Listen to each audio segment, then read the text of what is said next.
Hola gente libre, bienvenidos a En Primera Plana. La Organización de Naciones Unidas, la ONU, ha convocado una reunión de emergencia de alto nivel para el próximo miércoles 20 de septiembre. Se celebrará en el marco de las actividades que la Asamblea General de la ONU está llevando a cabo en su sede de Nueva York. El objetivo, según los analistas y observadores, pareciera ser doble. Por un lado, crear una sensación de urgencia que traiga de vuelta y ponga sobre la mesa el tratado pandémico. Este, de aprobarse, le otorgaría poder al brazo sanitario de la ONU a la OMS para imponer sus decisiones a los gobiernos de los distintos países. Solo tendría que declarar, antes de hacerlo, una emergencia de salud pública de importancia internacional. Y el segundo objetivo consiste en que todas las naciones miembro firmen y se comprometan un paso más con la nueva Declaración sobre Prevención, Preparación y Respuesta a las Pandemias. El nuevo texto, al que los más críticos han calificado como claramente contradictorio, a veces falaz y a menudo sin sentido, también ha generado preocupación en materia de soberanía, libertad e independencia. La declaración subraya con fuerza la cooperación internacional para garantizar vacunar a todo el planeta, así como la importancia de los documentos sanitarios digitales y la lucha contra la indecisión sobre las vacunas. Y ahora, entremos en materia. El Instituto Brownstone, según señala en su web, surgió en 2020 para dar respuesta a la crisis global que generaron las políticas de la pandemia de la COVID-19, a las que califican como un experimento fallido de control social y económico que se llevó a cabo en la mayoría de las naciones. Desde entonces, este pequeño equipo trata de cambiar el mundo y dar a conocer nuevas fórmulas para que se respeten los derechos y las libertades esenciales del ser humano, incluso en tiempos de crisis. El Brownstone añade que la ONU, en su nueva declaración, está pidiendo mucho más dinero del que se haya gastado en cualquier otro programa de salud internacional nunca. Que esto generará una gran riqueza para algunos que ahora están trabajando en estrecha colaboración con la OMS y con las Naciones Unidas, que con los poderes que buscan arrebatarles a los gobiernos posiblemente volverán a imponer las mismas medidas COVID que acaban de provocar el mayor aumento de la pobreza y las enfermedades que hayamos visto en toda nuestra vida, y que, lógicamente, las pandemias solo se volverán más frecuentes si alguien se propone que esto sea así, por lo que no estaría de más preguntarse qué está pasando en realidad.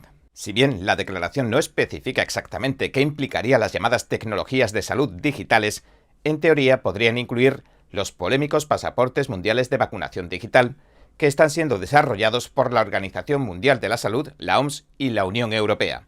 De hecho, la OMS ha afirmado que utilizará el certificado COVID digital de la Unión Europea como modelo para establecer un certificado sanitario digital global. Si se implementan dichos pasaportes, podrían vincularse con las identificaciones digitales propuestas por la Organización de las Naciones Unidas. Recordemos que durante el apogeo de la crisis de la COVID-19, en algunos países de la Unión Europea, como Austria, los ciudadanos eran esencialmente segregados de la sociedad si se negaban a recibir las inyecciones de la COVID-19.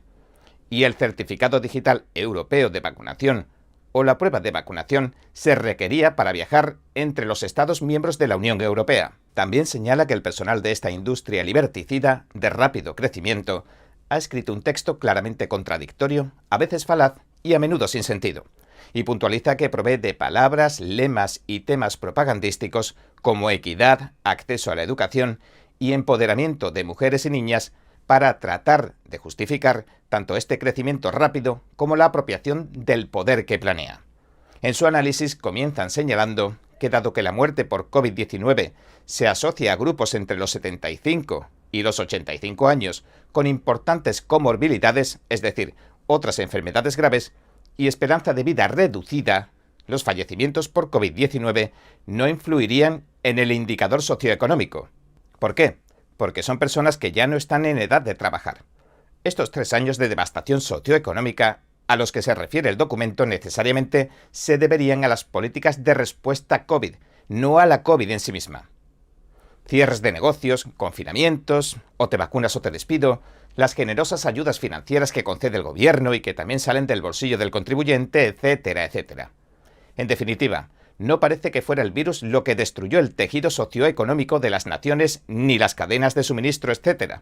Además, muchos ancianos dejaron de frecuentar hospitales en busca de alivio para sus enfermedades por temor a infectarse, lo que también dificultó y redujo sus tiempos de vida. La misma OMS, que aconsejaba en 2019 que no se recurriera a bloqueos ni confinamientos de ningún tipo, bajo ninguna circunstancia, para combatir la gripe pandémica, en 2020, siguiendo el ejemplo, las presiones y los vítores propagandísticos de la China comunista, cambió de idea y decidió que había que imponerlos. Pese a que el coronavirus se cebó en Occidente con las personas mayores enfermas, en su nuevo texto la ONU insiste una y otra vez en que provocó el hundimiento de las economías, de la educación, de la seguridad alimentaria, del disfrute de los derechos humanos, etcétera, etcétera. Pero, señores, la realidad es que eso no lo hizo el virus. Eso pasó porque se excluyó a los niños y a los adultos productivos de la escuela, del trabajo, de la atención médica y de la participación en los mercados de bienes y servicios. Pero esta catástrofe sanitaria, social y económica no nos afectó a todos por igual. Para algunas organizaciones como la Alianza de Vacunación Infantil Gavi, de Bill Gates, o para corporaciones como las farmacéuticas Pfizer, Moderna o Johnson & Johnson, que defendieron con saña las políticas COVID y a la OMS, se trató de un periodo dorado. Y por supuesto las organizaciones internacionales tipo Foro Económico Mundial también han ganado en cuanto a nivel de contratación y de infraestructuras, pero ¿cuál sería, en esencia, el objetivo principal de la nueva declaración? Pues respaldar las enmiendas y el tratado propuestos por la OMS para el Reglamento Sanitario Internacional. Esto garantizaría que estos brotes virales, que tienen un impacto tan pequeño, puedan seguir siendo altamente rentables. Y así se solicitan otros 10.000 millones de dólares más por año para respaldar esto, como reza el punto 29 de la declaración. Y es que, aunque en el siglo pasado las pandemias ocurrieron solo una vez por generación y matan a una fracción de quienes mueren por enfermedades infecciosas endémicas, atraen una gran parte de este interés corporativo y financiero. Además, la imposición de reglas autoritarias a escala global normalmente llamaría la atención. Pero, ¿y si las colaran bajo el disfraz del llamado Reglamento Sanitario Internacional? ¿Y la OMS se convirtiera en algo así como un estado de salud totalitario global que anulara la soberanía de los países? De hecho, fueron capaces de pasarse 3 años fingiendo que la inmunidad no era un hecho que se lleva estudiando desde hace décadas, o que la relación entre pobreza y mortalidad no existe. Así que la declaración de la ONU se trata de un movimiento de la industria para financiarse a sí misma, a través de unos contribuyentes a los que acaban de empobrecer. Y entre sus muchas incongruencias, la declaración también defiende la educación de los niños. Pero fueron estas mismas organizaciones las que abogaron por cerrar las escuelas de cientos de millones de niños, aunque nunca pertenecieron a ningún grupo de riesgo, sino más bien todo lo contrario. Además, a través de las enmiendas del Reglamento Sanitario Internacional, planifican exámenes médicos obligatorios y vacunaciones obligatorias forzadas, que enriquecerán a las farmacéuticas que patrocinan a la OMS y a sus organizaciones afiliadas. Así que podrían esperarse que se declaren unas cuantas pandemias más.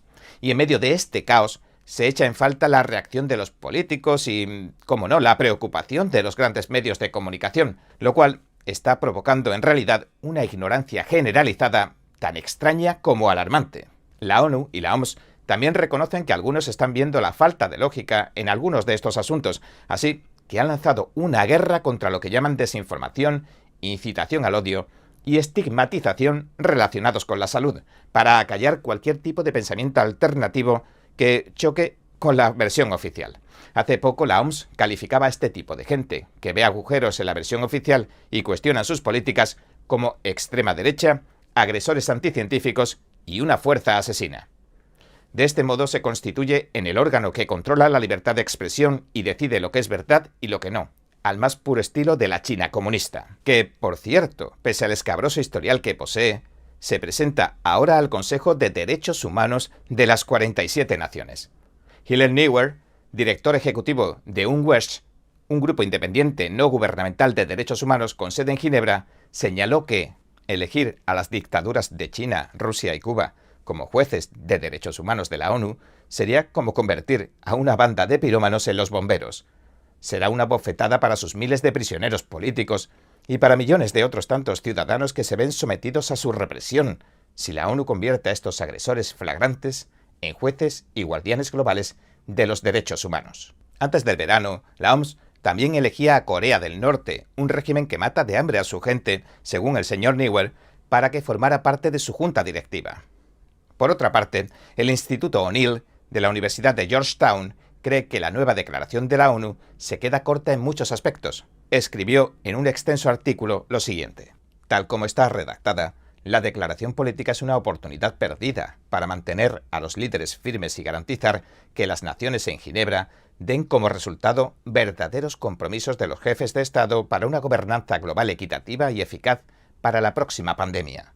En otras palabras, para algunos parece que no cabe duda de que habrá una próxima pandemia y que representaría una gran oportunidad para establecer una gobernanza global.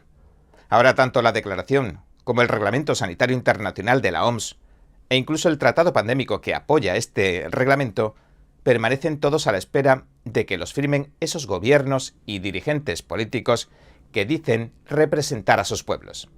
Bien, este ha sido nuestro episodio de hoy. Gracias por sintonizarnos. Si le gusta nuestro programa, por favor, no olvide darle a me gusta, suscribirse y compartir este vídeo con sus amigos y su familia, porque todo el mundo merece conocer los hechos. Una vez más, gracias por ver En Primera Plana. Nos vemos mañana. Además de las personas que cruzan ilegalmente a Estados Unidos y se entregan a la patrulla fronteriza, hay un grupo menos conocido llamado los escapados. ¿Cuántos eran? ¿Ah? The Epoch Times produjo el documental Escapados, la crisis fronteriza oculta, a fin de dar a conocer de cerca la mayor crisis fronteriza de la historia de Estados Unidos desde la perspectiva de los que la viven a diario. We expect people in our homes to come to our front door. If they sneak into our home any other way or try to get into our home forcibly, it's pretty much codified in every state across this country that can be perceived as a threat and you can react appropriately. Además de los 1,7 millones de escapados, los agentes fronterizos ya han detenido a más de 6,7 millones de migrantes ilegales en la frontera estadounidense desde el inicio del gobierno de Biden.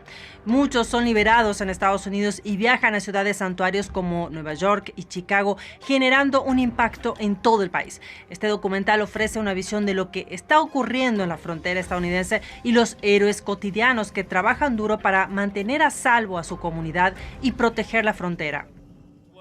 We have ports of entry, 328 of them that are established as our front doors, and we just ask everybody to go through that front door, period. Entonces no se pierda este excelente documental, lo invito a verlo y también a compartirlo simplemente tocando este enlace que está aquí arriba.